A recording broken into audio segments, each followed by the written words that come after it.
All right, today we're at a property that has a few leaks on it, some old plumbing. We're going to redo the plumbing, take out a few of these leaks, help this pump prime a little better, and try to get this system working a little better than what it is right now.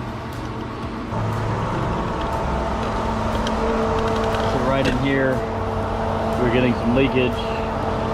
As you can see, we have an old heater. We're going to remove that and try to straighten this plumbing up and readjust a few of these valves.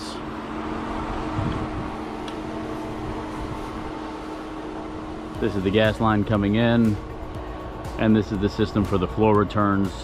We're going to eliminate the flow returns off of this pool, and this pool will eventually get remarcited.